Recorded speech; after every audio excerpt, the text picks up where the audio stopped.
नमस्कार प्यारे बच्चों, केमिस्ट्री की ऑनलाइन क्लासेज में आप सभी का स्वागत है। प्यारे बच्चों, हम 11th क्लास के लिए ये केमिस्ट्री की क्लास लेकर के आए हैं। 11th क्लास के स्टूडेंटों को ये वीडियो अंत तक ज़रूर देखना चाहिए और अगर 12th क्लास वाले स्टूडेंट भी अगर इस वीडियो को देखें तो उनके लिए भी ये वीडियो बहुत मददगार साबित होने वाली है। खासकर ये वीडियो 11th क्लास के स्टूडेंटों के लिए बनाई गई है।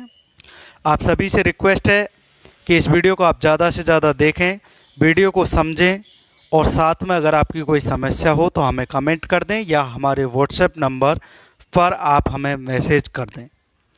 प्यारे बच्चों, केमिस्ट्री के अंतर्गत हम पढ़ रहे थे some basic concept of chemistry. कहने का मतलब रसायन विज्ञान की कुछ मूल अवधारणाएं, उसी को अपन आगे कंटिन्यू करने जा रहे हैं। इसलिए आप हमारे साथ जुड़ करके इस टॉपिक को अच्छे से समझें। सब्जेक्ट केमिस्ट्री के अंतर्गत ये पार्ट सेकंड में डाल रहा हूँ, मतलब जो टॉपिक है some basic concept of chemistry का, उसका मैं पार्ट फर्स्ट आपके लिए डाल चुका हूँ और पार्ट सेकंड ही ये मैं आपके लिए डाल रहा हूँ, अर्थात ये दूसरी वीडियो है क्लास 11th के लिए। ठीक है प्यारे बच्चों, अब सब्जेक्ट केमिस्ट्री के अंतर्गत मैं आपको चीज़ों को अच्छे से समझाने की यहाँ पर कोशिश करूँगा और मुझे उम्मीद है आपको भी चीज़ें अच्छे से समझ में आएंगी। कहने का मतलब some basic concept of chemistry के अंतर्गत हमने सबसे पहले पदार्थ के बारे में पढ़ा था प्यारे बच्चों, कि पदार्थ क्या होता है और पदार्थ का वर्गीकरण किस प्रकार से है। उसी चीज़ को मैं आपको एक बार बता देता हूँ कि पदार्थ को हमने दो प्रकार से बांटा था। पदार्थ का हमने वर्गीकरण दो प्रकार से किया था, एक भौतिक वर्गीकरण और एक रासायनिक वर्गीकरण।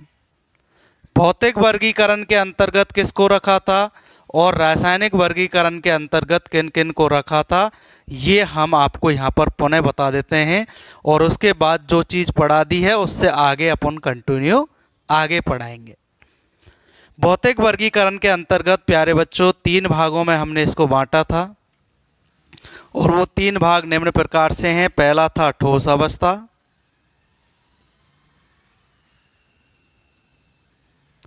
दूसरा था आपका द्रव अवस्था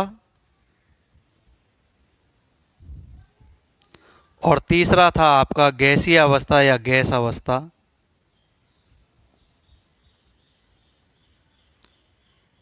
ये पदार्थों का भौतिक वर्गीकरण है। इस आधार पर पदार्थों को तीन भागों में बांटा गया है। वहीं बात करें अगर अपन रासायनिक वर्गीकरण की, तो प्यारे बच्चों रासायनिक जो वर्गीकरण था उसको भी हमने दो भागों में बांटा था, एक शुद्ध पदार्थ और एक मिश्रण।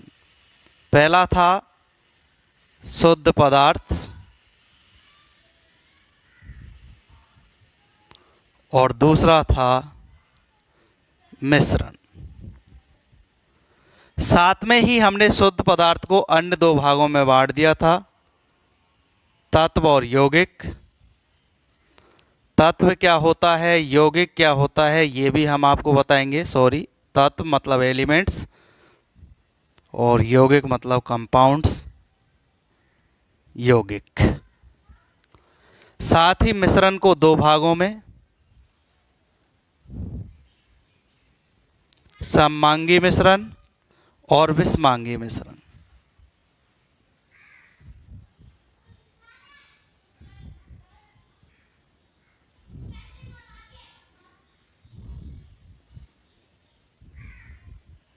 इस प्रकार से हमने इनको बांटा था। ये तो आगे तत्व को भी तीन भागों में बांटा है, धातु, अधातु और उपधातु। तो सारी चीज़ें हम आपको कंटिन्यू इस वीडियो में पढ़ने वाले हैं, लेकिन उससे पहले मैं आपसे कहूँगा अगर आप पहली बार हमारे साथ जुड़ रहे हैं तो प्लीज़ ये डायग्राम आप एक बार ज़रूर बना लें। ये इसी प्रकार से आप एक बार ज़रूर लिख लें जिससे ये आपको काम आ सके। आप एक बार इसे नोट करें, बोल बोल कर नोट करें जिससे चीज़ें आपको अच्छे से समझ में आ सकें। हमारा एकमात्र ध्येय है कि हम आपको अच्छे से प्रिपरेशन करवा करके आपके जीवन को सुगम बना सकें और आपकी तैयारी को बेस्ट कर सकें। तो प्यारे बच्चों, मुझे उम्मीद है आपने ये लिख लिया होगा, आपने ये उतार लिया होगा, आपने ये नोट भी कर लिया होगा।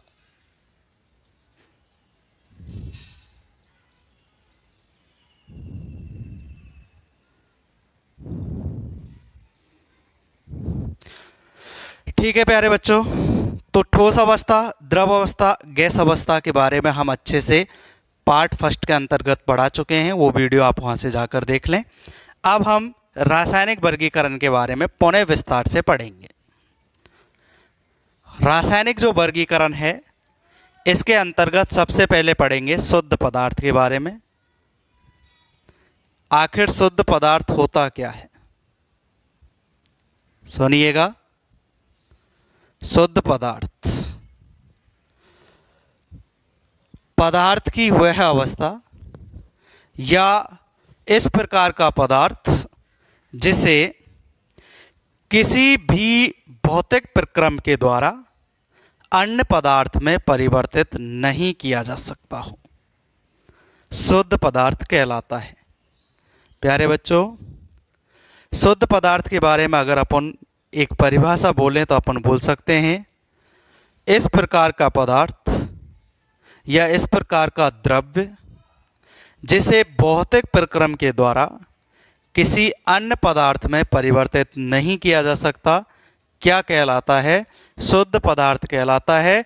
जैसे एग्जाम्पल के लिए लोहा,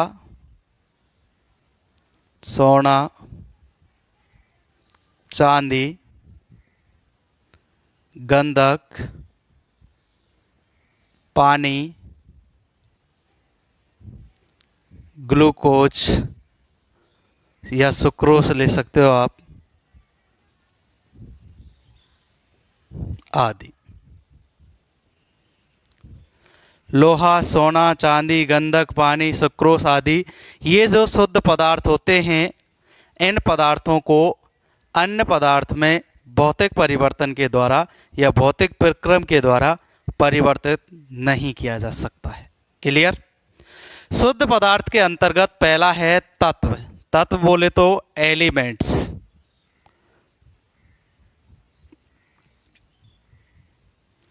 तत्व के बारे में आप पहले भी सुन चुके होंगे, लेकिन पुनः मैं आपको बता देता हूं तत्व क्या होते हैं। आपने आवर्त सारणी पढ़ी है। आवर्त सारणी के अंतर्गत सभी जो हैं वो तत्व हैं, वो सभी एलिमेंट्स कहलाते हैं। अपन उस टॉपिक को बोलते भी हैं पीरियोडिक टेबल ऑफ एलिमेंट्स। कहने का मतलब तत्वों की आवर्त सारणी। तो ये वही तत्व है। अगर इसकी परिभाषा की अपन बात करें या इसको समझने की अगर अपन बात करें कि तत्व होता क्या है, तो आपको बता देता हूं, एक ही प्रकार के कणों से मिलकर ये बना होता है और इसे भौतिक या रासायनिक परिवर्तन के द्वारा अन्य पदार्थों में बांटा नहीं जा सकता हो। कहने का मतलब एक ही प्रकार के तत्वों से मिलकर बना हो और साथ ही भौतिक या रासायनिक जो प्रक्रम है उसके द्वारा इसको परिवर्तित नहीं किया जा सकता हो। क्या कहलाता है प्यारे बच्चों?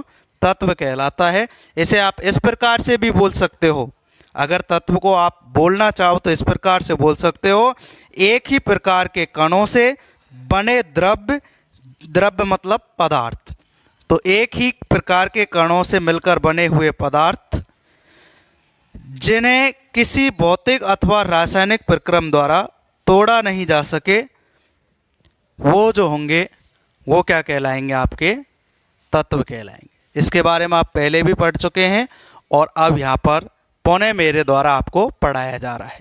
तो कहने का मतलब एक ही प्रकार के कणों से मिलकर बने हुए पदार्थ जिन्हें भौतिक व रासायनिक पदार्थों के द्वारा तोड़ा नहीं जा सकता हो, क्या कहलाते हैं? तत्व कहलाते हैं। अगर अपन बात करें प्यारे बच्चों तत्वों की, तो तत्वों के अंतर्गत अभी तक 115 प्रकार के तत्वों की खोज की जा चुकी है अकॉर्डिंग टू NCERT। कई लोग अलग अलग बताते हैं, लेकिन मैं एनसीईआरटी के आधार पर बता रहा हूँ। इस आधार पर अभी तक लगभग 115 तत्वों के बारे में ज्ञात हो चुका है, जिनमें से 92 जो होते हैं 92 ये प्राकृतिक रूप से पाए जाते हैं, प्रकृति में पाए जाते हैं। अब आप सोच रहे होंगे साहब जो शेष हैं वो कहाँ पाए जाते हैं, तो आपको बता देता हूँ। जो शेष हैं उन्हें प्रयोगशालाओं में बनाया गया है। नाभिकीय अभिक्रियाओं के द्वारा बचे हुए 92 के अलावा जितने भी तत्व हैं उन्हें प्रयोगशालाओं में बनाया गया है। लगभग 23 तत्व ऐसे हैं जिन्हें प्रयोगशाला में बनाया गया है, इसलिए इन्हें मानव निर्मित तत्व भी बोलते हैं।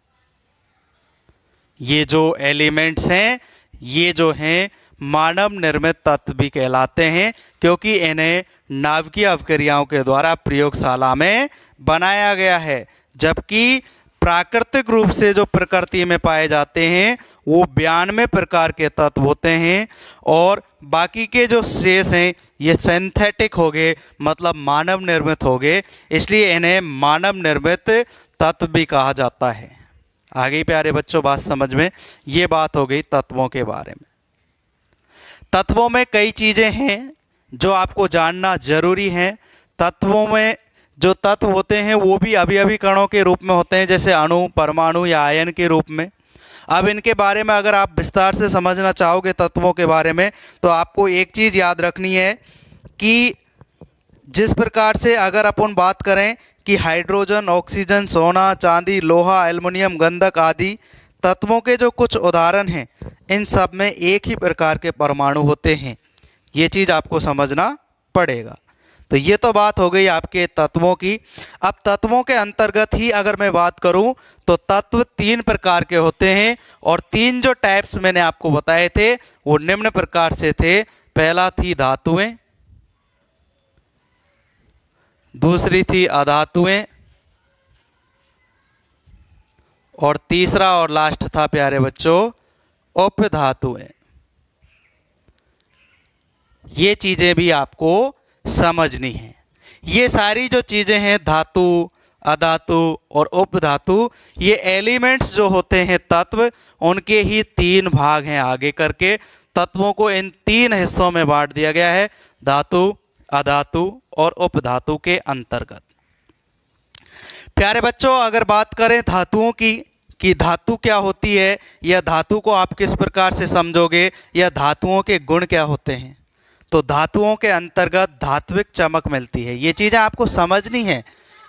वैसे आपको पहले से ये चीज़ें आती हैं, लेकिन ये चीज़ें आपको समझनी हैं। और समझने के लिए मैंने आपको बताया था कि इन चीज़ों को समझने के लिए धातु, जैसे अगर अपन बात करें तो धातु को आपको सुनना है, धातु के बारे में आपको जानना है। तो धातु की अगर मैं बात करूं तो जो धातु होती हैं ये धातुएं, इनकी धात्विक चमक होती है। इनकी क्या होती है प्यारे बच्चों, धात्विक चमक होती है।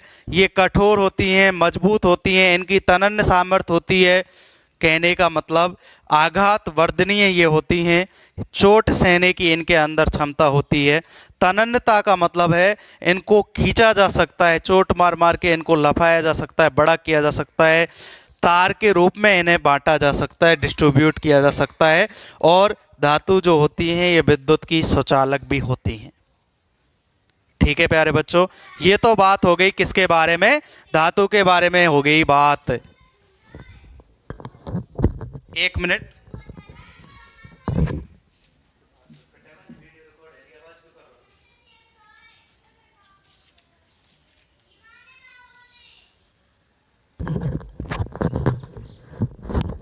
तो प्यारे बच्चों ये तो हो गई धातु के बारे में बात। मैंने आपको बताया इनकी धात्विक चमक होती है और ये कठोर होते हैं। गलनांक और क्वथनांक इनके उच्च होते हैं और विद्युत के ये सुचालक होते हैं। उसका कारण भी मैं आपको बताऊंगा, और साथ में मैंने बताया ये आघात वर्धनीय और तन्य होती हैं। ठीक है ना, ये कुछ इनके गुण होते हैं। और अगर अपन बात करें अधातु की तो ये तीनों अवस्थाओं में पाए जाते हैं। अधातु जो होती हैं ये तीनों अवस्थाओं में पाई जाती हैं। ठोस, द्रव और गैस। तीनों अवस्थाओं में पाई जाती हैं, ठोस, द्रव और गैस। कहने का मतलब ये जो अधातुएं होती हैं वो ठोस, द्रव और गैस के अंतर्गत पाई जाएंगी, तो कहने का मतलब ये कठोर भी नहीं होंगी। अगर बात करें विद्युत की चालकता की, तो जो अधातु होती हैं ये विद्युत की कुचालक होती हैं। कहने का मतलब विद्युत रोधी होती हैं, सुचालक नहीं होती हैं। आगे बात समझ में। अगर बात करें धातु की, धातु विद्युत की चालक होती हैं। इसका कारण क्या था प्यारे बच्चों? तो इसका कारण था कि इनके अंदर मुक्त अवस्था में इलेक्ट्रॉन पाए जाते हैं, इसलिए विद्युत की क्या होती हैं? चालक होती हैं। जबकि तत्वों में अगर अधातु की बात की जाए तो अधातु प्रकार के जो तत्व होते हैं वो ज़्यादा कठोर नहीं होते हैं। ये तीनों अवस्थाओं में पाए जाते हैं, ठोस, द्रव और गैस के अंतर्गत, और इनमें मुक्त अवस्था में इलेक्ट्रॉन ना मिलने के कारण ये विद्युत के क्या होते हैं? कुचालक होते हैं। आगे बात समझ में। और तत्व में ही अगर अपन उपधातु की बात करें तो प्यारे बच्चों धातु और अधातु दोनों का गुण रखने वालों को अपन बोलते हैं उपधातु। जैसे सिलिकॉन हो गया, जर्मेनियम हो गया, ये कुछ इनके एग्जाम्पल्स होते हैं। ये चीज़ें आपको समझनी है। अपन को तत्व के अंतर्गत धातु, अधातु और उपधातु के बारे में हमने आपको बताया कि धातु के अंतर्गत क्या गुण हैं, अधातु के क्या गुण हैं, और उप जो धातु होती हैं उनके क्या गुण होते हैं। ये चीज़ें आपको हमने समझाई किसके अंतर्गत?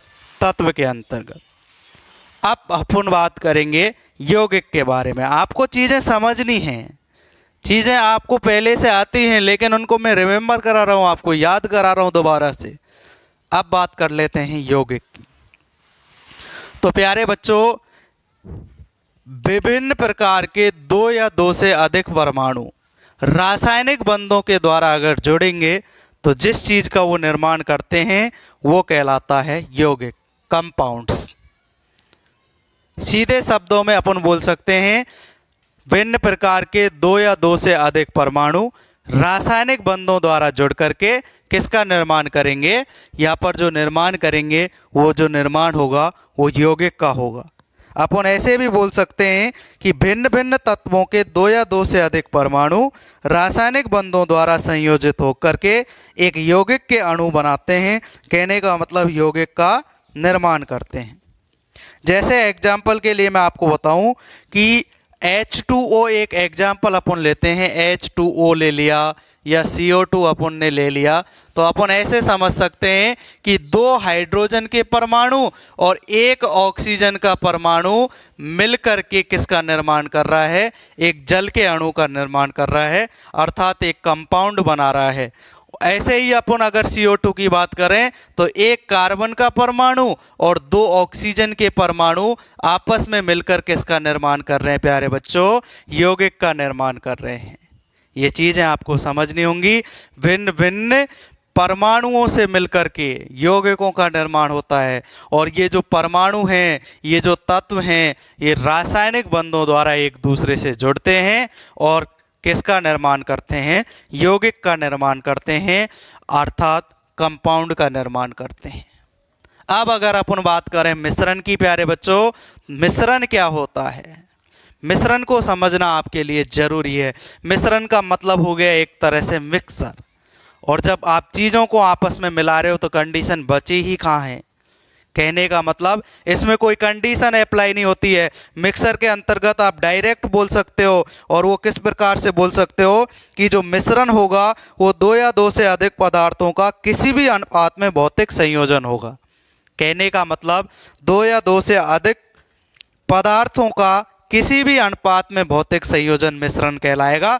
हमारे आसपास जो उपस्थित हैं, जैसे एग्जाम्पल के लिए जल और नमक का मिश्रण, जल और चीनी का मिश्रण, दाल और कंकड़ का मिश्रण, चावल और दाल और कंकड़ का मिश्रण, किसी भी प्रकार का मिश्रण, धूल, कहने का मतलब वायुओं में धूल के कणों का मिश्रण, ये सभी किसके अंतर्गत आते हैं? मिश्रण के अंतर्गत आते हैं। लेकिन इन दोनों चीज़ों को डिस्ट्रीब्यूट किया गया है। एक तो होगा सममांगी मिश्रण और एक होगा प्यारे बच्चों विषमांगी मिश्रण। सममांगी मिश्रण अलग चीज़ हो गई, विषमांगी मिश्रण अलग चीज़ हो गई। कहने का मतलब सममांगी जो मिश्रण होगा इसमें जो आपका सॉल्यूट होगा, कहने का मतलब जो घुलने वाला होगा वो 100% घुल जाएगा और एक संगठन का निर्माण करेगा।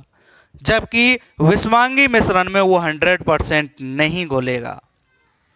या अपन ऐसे कह सकते हैं कि जो सममांगी मिश्रण होगा उसके अंतर्गत जिस विलेय को आपने घोला है उस विलेय को आप यहाँ तक तो सूक्ष्मदर्शी की तो बात छोड़ो आप, लेकिन अगर अपन उसे देखना चाहें उसके अंतर्गत तो आप उसे देख नहीं पाओगे।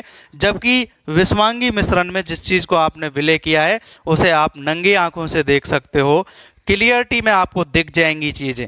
जैसे एग्जाम्पल के लिए दाल और चावल को आपस में मिक्सर कर दो तो आप अच्छे से देख पाओगे कि दाल अलग है और चावल अलग है।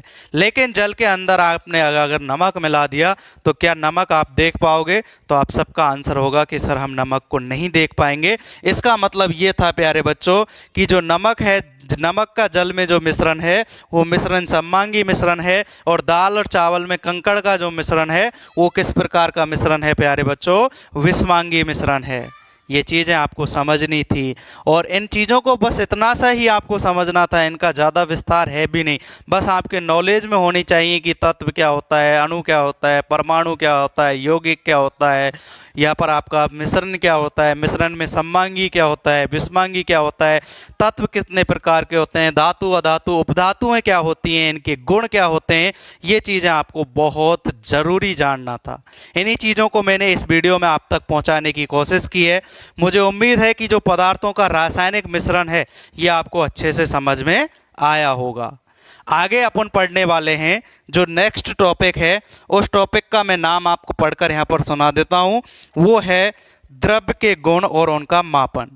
कहने का मतलब जो पदार्थ है उसके गुण और उनका अपन को मापन करना है। अब प्रत्येक जो पदार्थ है उसका गुणधर्म जो होता है वो विशिष्ट होता है, और पदार्थों के इन गुण धर्मों को दो भागों में बांटा गया है, एक भौतिक गुण और एक रासायनिक गुण। भौतिक गुण क्या होगा और रासायनिक गुण क्या होगा, नाम से ही क्लियर है। फिजिकल प्रॉपर्टीज और केमिकल प्रॉपर्टीज में अंतर क्या होगा? अगर अपन भौतिक गुण की बात करेंगे तो पदार्थ के वे गुण धर्म जिन्हें पदार्थ का संगठन या उनकी पहचान में परिवर्तन किए बिना ही मापा जा सके।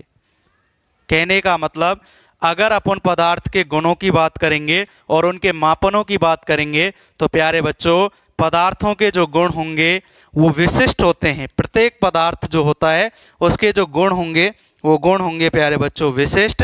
जबकि इनके अगर मापन की बात की जाए तो दो प्रकार से इनको मापा जाएगा, एक भौतिक गुण के आधार पर और एक रासायनिक गुण के आधार पर। कहने का मतलब एक फिजिकल प्रॉपर्टीज और एक केमिकल प्रॉपर्टीज। एक अपन पढ़ेंगे मापन में भौतिक गुण,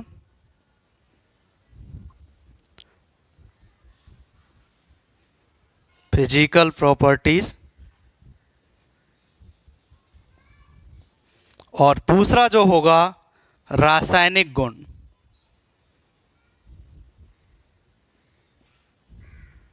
ये होगा प्यारे बच्चों केमिकल प्रॉपर्टीज।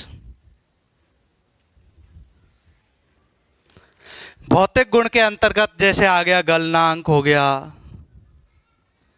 क्वथनांक हो गया, तन्यता हो गई, ठीक है ना, गर्म करना हो गया, वो गलनांक क्वथनांक में आ गए, जिन्हें अपन देख सकते हैं, जिन्हें अपन बाहर से महसूस कर सकते हैं। जो बाहरी जो परिवर्तन होगा वो भौतिक परिवर्तन के अंतर्गत आएगा, और जो आंतरिक परिवर्तन होगा प्यारे बच्चों वो रासायनिक परिवर्तन के अंतर्गत आएगा। तो इसी प्रकार से भौतिक परिवर्तन और रासायनिक परिवर्तन के बारे में हम नेक्स्ट वीडियो में बात करेंगे। आपको अभी सिर्फ पदार्थ के वर्गीकरण के बारे में अच्छे से जान लेना है, और वर्गीकरण को जानने के बाद अगली वीडियो में अपन इनके बारे में बात करेंगे, मापन के बारे में बात करेंगे। कंप्लीट जो छोटी छोटी चीज़ें हैं जिनसे केमिस्ट्री स्टार्ट होती है वो सारी चीज़ें मैं आपको अवेलेबल करवाता जाऊंगा इसी प्रकार वीडियो के माध्यम से। ठीक है प्यारे बच्चों, आप हमारे साथ जुड़े, आपका बहुत बहुत आभार। मुझे उम्मीद है ये वीडियो आपको बेहद पसंद आया होगा, इसलिए आपने वीडियो को तो लाइक किया ही होगा, साथ में चैनल को भी सब्सक्राइब जरूर कर दिया होगा।